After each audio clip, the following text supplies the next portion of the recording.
Please like this video and subscribe to this channel. I always forget to say it, so I made myself promise I would say it first in this video, and I'm going to make that the thumbnail, I think, too. This is my wrap-up for the month of whatever month we just left, July, I guess. So I did a quick set change and wardrobe change from my last video, which was about Bob Shaw. I'm going to do a wrap-up of everything I read in July, because I know you're dying to know. I'm not going to go over everything again. There were some books I read that I didn't discuss at all, so I'll talk about those. But mostly, for most of the month, I spent most of my reading time on science fiction, rocket summer, for the era before the 1940s. I read Time Machine and War of the Worlds by H.G. Wells. For the 1940s, I read 1984 by George Orwell. For the 50s, I read The Black Cloud by Fred Saberhagen, by Fred Hoyle. For the 60s, I read Pavane. A little disappointed in that. Really not for me. It's a book I tried to read once before when I was a teenager. Figured I'd be more sophisticated and more interested in it now. Proved not to be the case. Pavane by Keith Roberts. Also for the 60s, I read October 1st is Too Late by Fred Hoyle, which I like very much. I think I'm going to try and read more Fred Hoyle. There's not a lot. But Black Cloud and October 1st is Too Late. I really enjoyed both of those. Then I read The Singularity by an Italian author, and I'm so dumb I can't remember his name right now. Also a very good book. And then most recently posted was Bob Shaw's A Wreath of Stars. Another great book, very well written book. I noticed, I didn't really intend this, but I noticed the Black Cloud, October 1st is Too Late, The Singularity, Wreath of Stars, all kind of have a similar kind of premise. Like I mentioned in one of the videos, it's kind of a group of scientists getting together in like a Manhattan Project Oppenheimer kind of way. That was just pure coincidence then. Then I read for Jane Austen July, or just on my own, however you want to count it, I read Pride and Prejudice, which I enjoyed, which, like Pavane, was a book I read as in my late teens, early 20s. I read a lot of classics then because I didn't go to college. I went to community college later, but I read a lot of classics on my own because I really wanted to be educated in English literature. And I struggled through Pride and Prejudice when I read it as a teenager. Did manage to get through it. I really liked it this time. I read it as a family saga, and I really like. And what's most amazing to me about that book is not the love story so much, which people talk about, but it's really the whole family dynamic. It's like a Russian novel. It's like an 800-page Russian novel compacted into 300 pages. Okay, so I also read some. So that's stuff I talked about before. I read some story collections. I completed one short story collection by Jack Ritchie. I don't know if you can see this. This is a great book. I'll tell you about how I found out about this writer in a moment. This is a reissue with 6 new stories of his, what for a long time was his only collected stories. I believe he has one novel in print called something like Tiger Island. I might read. He's very known for short stories. New Leaf was made into a novel by Elaine May, a great director, considered a master of flawed masterpieces. 2 perfect movies, and 2, which are The Heartbreak Kid and Mikey and Nicky, with Cassavetes and Peter Falk, which are both considered masterpieces.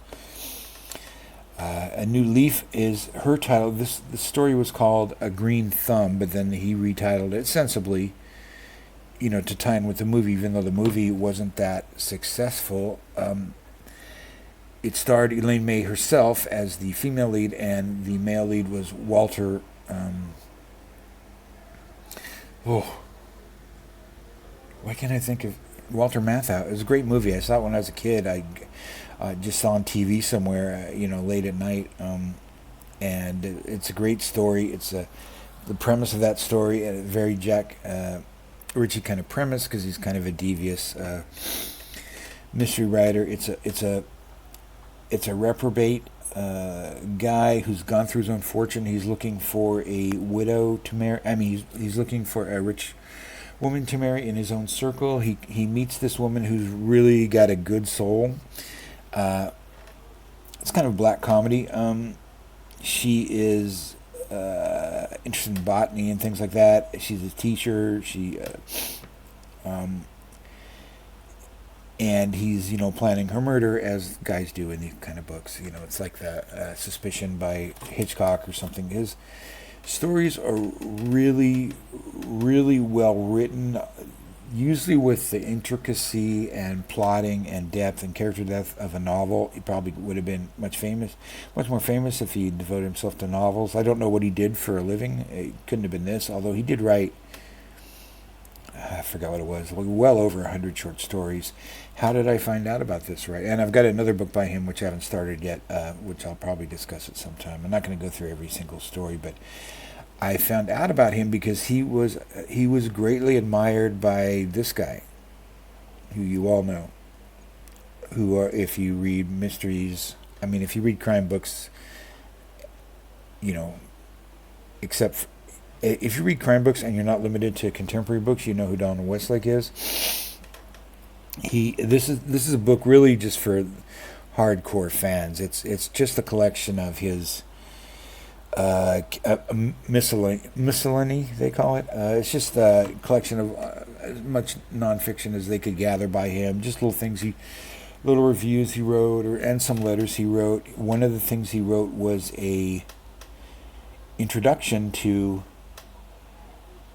that last book I showed you, at least a version of it, or some other collection of his. But one thing I forgot to mention about this book, this edition of this book, this is the same cover from the old paperback edition, with the edition of this includes 6 new stories. But it is one of the strangest publications I've ever found on Amazon.com, because it has no editorial information, none. The stories have the title. Under the title, they have the year of publication. That's it. There's no copyright page. I don't even know how you do this. I started to wonder if it was a pirate edition that somebody put up on Amazon to try and sell illegally. I don't think so, because it's been around for quite a while. But there's no bibliography page about where these stories usually appeared, as you normally find in collections of old stories. Very odd product, but worth a read. And there's one other book I want to discuss about, or I'll go back to the Getaway car for a minute. So this is fun, just little incidental things. There's some letters he wrote as well. He's a very funny writer, so if you want to get a sense of his voice, he makes fun of Hollywood and things like that, because he worked on some films, and it's not by any means an essential for a Donald Westlake or Richard Stark fan, but there you are.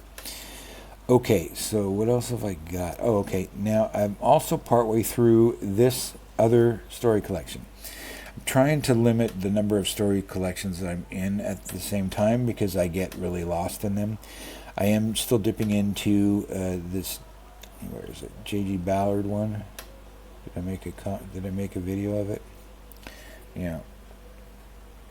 I'm still dipping into that. I read this a long time ago, not that long ago, but I'm dipping into it randomly just for fun once in a while when I have a few minutes. I'm also reading this book. Wasn't that long ago that I read the big Ray Bradbury story retrospective with 100 stories in it. I forget. I was going to look up. I think Bradbury wrote, I want to say 300 stories, or even more. It doesn't really say that on this cover, but I hope these covers are flipped in the right direction in the final video. They appear backwards to me. I think I forgot to do the flip thing. These are very early stories by Bradbury. like from Planet Stories in the 40s. There's one story, there's one more famous story in here that sounds like one of the chapters in the Martian Chronicles. Let's see if I can pull this up at all. Most of them are from Planet Stories. There's a couple. I suppose if he'd written enough, he could have done another fix-up novel about a morgue ship, a starship that's a morgue. He did a couple about that. I've only read like 3 or 4 of the stories, so they're not the masterpieces he'd be known for. But it is interesting to see him. At the beginning of his career, there's a famous collaboration he did with Lee Brackett in here. A Mars adventure story with Lee Brackett, which I've read in the past, but I want to read it again. I don't think I'm going to be able to find this story, so we'll give that a pass too. But these are stories. They're not the masterpieces he's known for. They're pretty good. They don't blow you away. It's just interesting to see a guy at the beginning of his career just trying to make a living, probably writing stories every week, whether he had something he was really passionate about or not. To keep his young family fed. Anyway, where have I got now? So I'm almost done with everything. Okay. This is for the moment. I'm reading this. It's. I talked about it at the end of my Pride and Prejudice video, so I know that at least 4 of you, at least 50% of the viewers, which was 4 viewers, 2 of them probably got as far as this, but I did talk about Little Women too, which I am not going to finish, at least for now. Nothing wrong with it. It's just not, it's written for young girls, and that's who should be reading it. I feel I've read enough of it that I got a feel for it, as David Spade said on the SNL 50.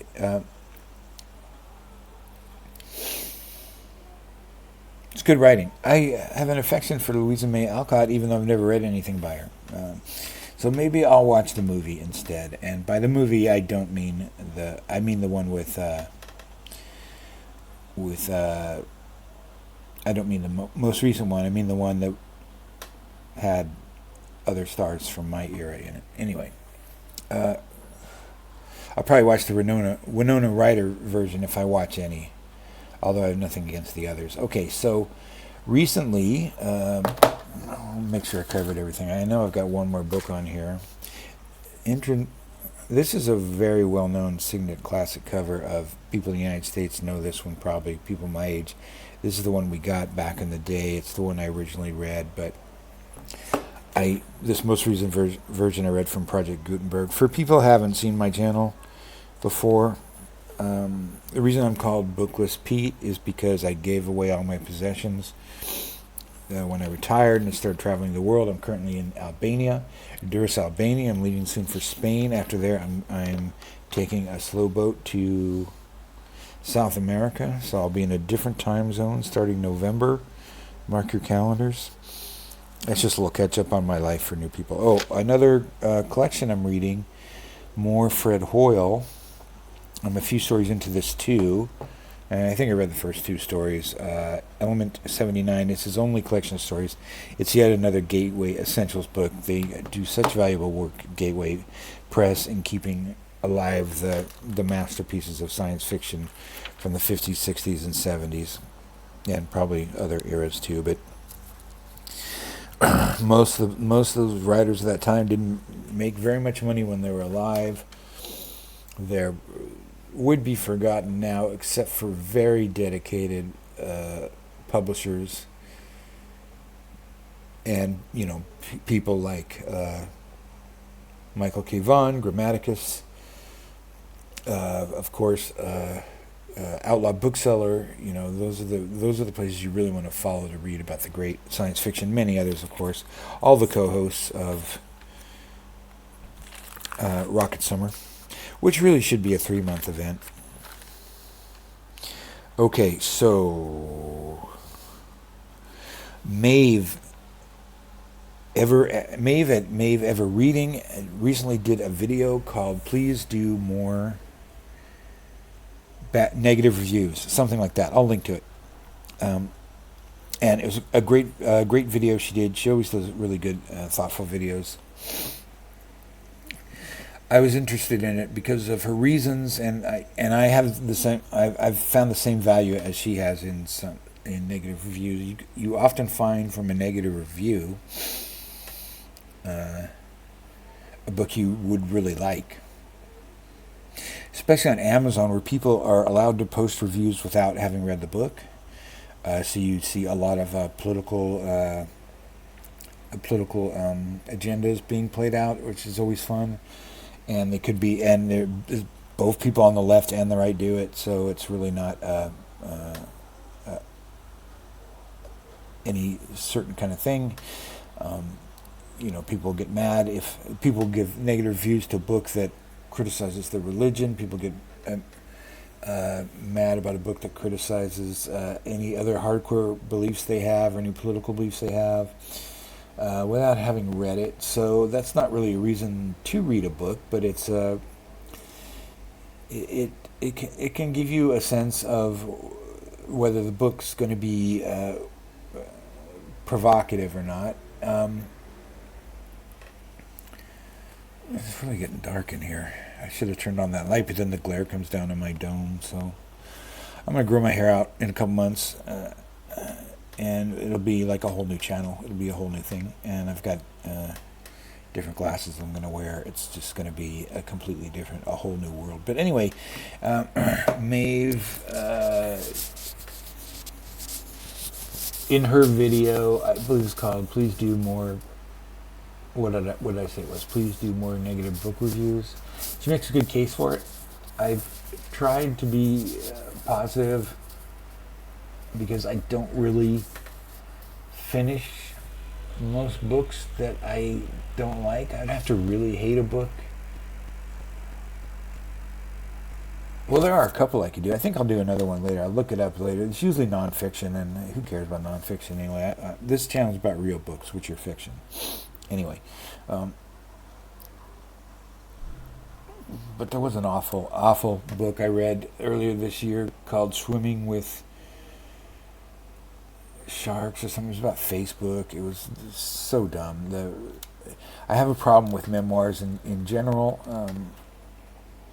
because they seem so biased. They mostly seem like people just making excuses for themselves. What was that book about?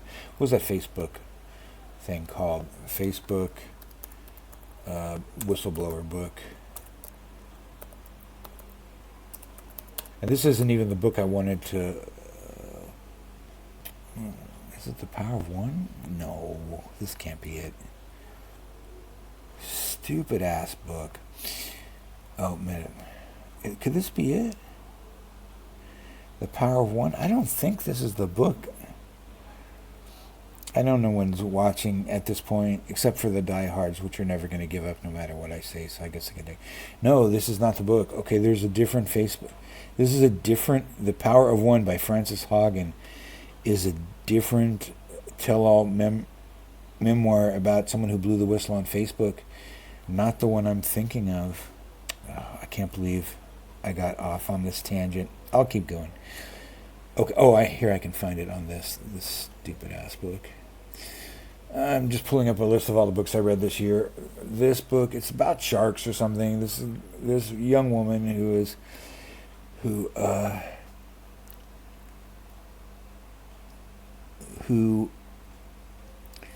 went to work for Facebook. She's a New Zealander, and she starts off her... Oh, I think I did talk about this book. She starts off her story of her adventures inside Facebook and her crawling to the top, trying to change the organization for the better, and just everybody's against her, and everything she does is good, and everything everybody else has does is bad. Did I read this last year? I can't even find it now.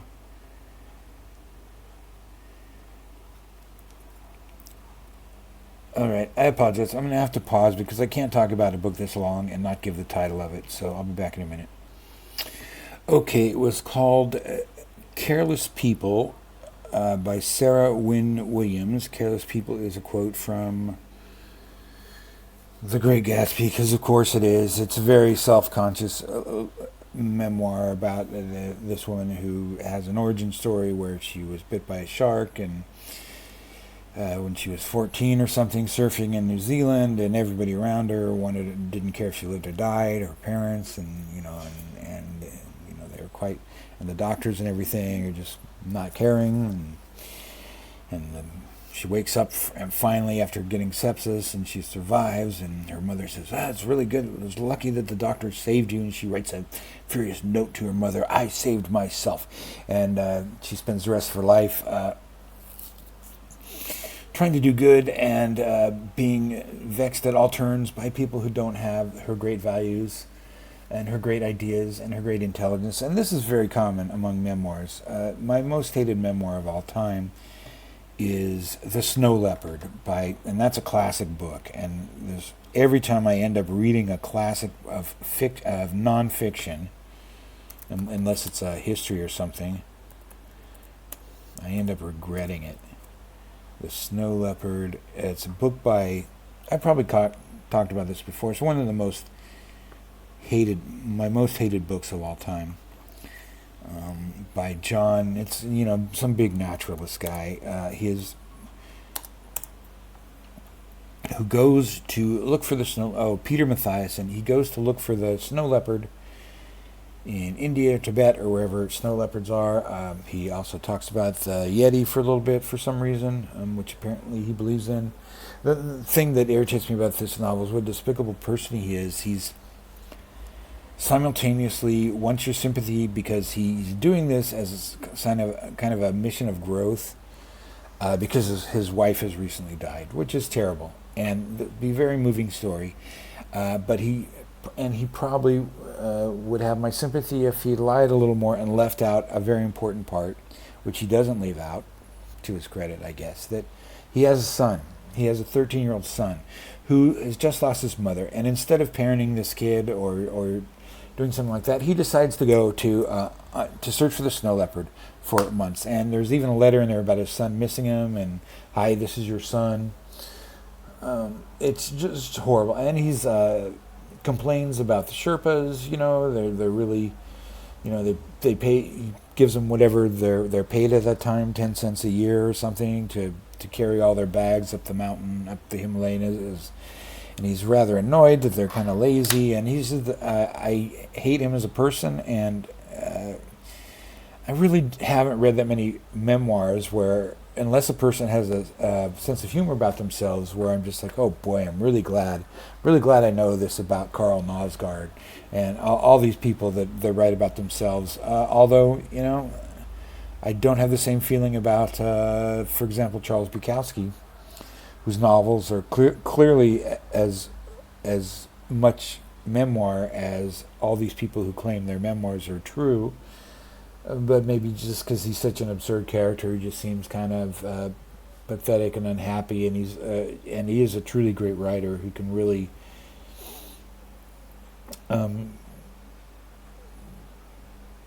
just at certain times just blow you away with his prose, and so whatever. Those are some negative reviews, but for Maeve and for anybody else, I didn't like those memoirs. But when it's a novel, I usually don't read it. I don't end up finishing it if I hate it, if I don't like it. So I don't have that many. Although there are a few books that are important enough to other people that I'll kind of power through, but not so much anymore. So I DNF'd Little Women, not because it's bad. It's pretty well written. It just wasn't really grabbing me. So I'm not counting it as a true DNF yet, because I might go back to it at some time, or I might see the movie, and just then I'll figure out how it all comes out. Last book, negative review. This book appeared on a couple of people's channels lately, and of course, there's no accounting for taste. This is a very beloved book, so it might be it's a graphic novel, so it might be a fun one to talk about. I had never read it. I immediately went out to get it. From the library, from Hoopla. After I saw those two reviews, I won't link to those reviews, because if you're interested, you've probably already seen them. And there are a couple good reviews, like really praising this piece of shit. It's wonderfully drawn, of course. This is Alex Ross who does these oil paintings, or paintings anyway, of these hyper realistic DC and Marvel characters. Each one with a beautifully wrought individual face, actual human beings, actual bodies, athletic bodies, but. I should have got more pictures from it. Here's Wonder Woman. This is set in the future, but she's immortal, so she still looks the same as she would, even though Superman's a little older here. It's the same, and it's very underdeveloped. It's 4 issues collected as a graphic novel about the future end, an imaginary tale about the future end of the DC universe, and we've seen many versions of this. Most of them probably. This is probably one of the first ones, but I've heard this writing is being described as really understanding Superman. I disagree. Superman disappears for a decade after the Joker moves to Metropolis, kills everybody at the Daily Planet, including Lois Lane. Superman doesn't kill the Joker because he's Superman. Some other guy named Moloch or something kills him. Superman is against this. Superman decides to go live in the Fortress of Solitude for the rest of his life. Gives up on humanity. And then for some reason, all the other superheroes of his generation do the same thing. Because Superman's our leader, I guess. He doesn't really tell them to. They just do. All of the superheroes do what Superman wants, more or less. Just by osmosis. I didn't really get it. But the world is left to this second generation of superheroes, who are the children and the later superheroes, and they're bad people. They are vigilantes. They fight amongst themselves. They don't follow the old values of the original superheroes, who were just about helping people. They don't care about the destruction they cause. So they're basically the generation of Zack Snyder. This is from the 90s, though, of course. So, Wonder Woman goes to Superman, says, "You got to come back. We got to get a handle on this stuff." I don't really remember what incites it, why they wait 10 years until the world's going to hell. There's a nuclear war in Kansas. There's all kinds of stuff going on. And Superman and Wonder Woman, and they get the old Justice League, they get the old gang back together. They start rounding up the new superheroes. They start saying either be good guys now or go live in this prison. There's a little bit where it looks like Batman's on the other side with Luthor, and the old thing of Batman being I too hate these metahumans and we must stop them. But he's just pretending. He's just so he can figure out what Luthor has on. Billy Batson, Shazam, Captain Marvel, or just called Marvel in this, probably for copyright reasons. He finds out Lex Luthor has been mind torturing Billy Batson his whole life to turn him into kind of a slave. I was reading this thinking, like, what the hell do these guys have against Captain Marvel? It's all very simplistic, and it's all very one note, I believe. I know I'm this is a dissenting opinion. The form of the novel takes place of the character of the Sandman, or the character who would have been the original Sandman. Now he's an old man, and he gets picked up by the Spectre and taken through this whole story like Scrooge in A Christmas Carol. Near the end, I'm going to spoil it, so turn off now, because this will be the last thing I'm going to talk about is this book. So this is a good place to stop if you don't want to be spoiled on this dumb story, this dumb, superficial, pandering story. The Sandman character, I forget the name of the character, is Mark somebody or something, is brought into the world, into the real world, where he can confront Superman and I almost said Lois and Wonder Woman for a minute, and he's trying to tell them what's going to happen, and he disappears. they never figure out who he is. They don't know why he showed up. It's really pointless. Then at the end, we're kind of wondering why Spectre is doing all this, showing him all this stuff, and he says because there's a point where Superman or the superheroes other than Superman, the other Justice League superheroes have decided that because of a prison riot in the Supermax prison where they've imprisoned all the bad, good superheroes, all the young superheroes, there's a prison riot, and the other superheroes decide, okay, we're just going to kill him. Just kill them all. Just vaporize this prison. Get rid of all the bad, good superheroes, or good, bad superheroes. I don't know. I don't understand what the difference is between villains. I don't think you're supposed to, because it's all, it's just all about the moral relativism of the 80s and 90s.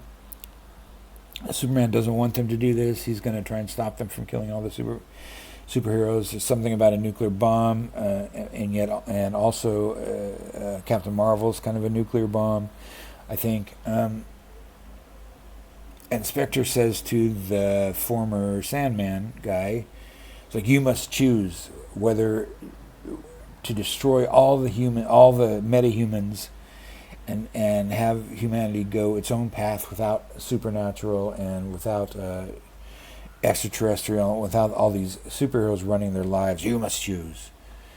Or you're going to spare the superheroes. And then Spectre goes away. And then the Sandman character, the guy who's been watching all this, does not have any ability to choose. It has nothing to do with the rest of the story. This whole thing about him choosing is just bogus. Actually, Billy Batson chooses. He keeps saying Shazam over and over. And I have to admit, I can't tell from the layout of if that means he keeps turning back and forth from Captain Marvel to the adult Billy Batson or not. He keeps doing that. He forces the atomic bomb or whatever it is, the big doomsday weapon, he forces it far enough into the air that it does not kill all the superheroes. Kills most of them, but saves a few. Of course, saves all the famous ones. They're all old now anyway, and some of the others. So they've still got the same problem, because the whole setup was, should Earth have superheroes, metahumans, whatever you want to call them, or not? And this doesn't solve anything, because they've still got some. So it's really just another story. Then it goes into this, they all meet at like a Planet Hollywood place, which is like Jack Rabbit Slims in Pulp Fiction, where everybody's dressed up as a superhero, even though, the wait staff is all dressed up as superheroes, even though they don't know who these superheroes are. Where Batman and Wonder Woman where Superman and Wonder Woman tell Batman they're having a blessed event, and they want Bruce to be the godfather. Bruce Wayne's very old now. He's got this exoskeleton to make him walk. Because he needs to have a human godfather. Because he's going to be very powerful and blah blah blah. My main problems were they set up this big conflict for the end of superheroes, and then they did not end the superheroes. And they did not solve the conflict. It's just a bunch of superheroes die, a bunch don't. I don't get it. I think the art is incredible to look at. I wish I just scrolled through it and looked at the art. Some of it's very good, although, it has to be said that Alex Ross is not a great comic book graphic artist in terms of laying out story. He's a painter. And that's why he's so great at covers and things like that, and things they put out, special things they put out. Because just looking at all that, it just inspires you to think about the characters and that. But in terms of the art of graphic storytelling, the art of comics, I don't think he's the best person at doing layouts. So am I sorry I read it? Not really, but I also could have lived without it. I really was not impressed. It's not like The Watchmen. It's not like Batman Year One. It's nowhere near that level of thought and quality written in. It's kind of just, they had this idea. Alex Ross came up with the original idea. He wanted to do kind of an end of the DC universe, so that they did kind of a bogus end of the DC universe, which really changes nothing except the characters got older. Anyway, this is a pretty long video. negativity is always much more fun to go on about than positivity. So I don't really have a way to conclude this, except if you've come this far, I don't know what's wrong with you. So I feel it's incumbent on me to again bully you into subscribing to my channel and liking this video and leaving a comment and leaving a thumbs up comment emoji and a heart to show you've got this far. And next I'm going on to Garbogust. I've got some fun stuff picked out. I've got some one very not fun thing picked out that I'm going to read for this, because it's just a very timely old book. If you're like me and you spend too much time online and you're kind of conspiracy minded, although I try and keep that off this channel as much as possible, but I do love conspiracy theories and things like that. So I will remind you once again that the term conspiracy theory was coined by the CIA. Now, why would they want to do that? Anyway, we'll talk more in the future. Thank you so much for sticking with us, if you have. If not, then I respect you valuing your time. Take care. Why can't I stop it?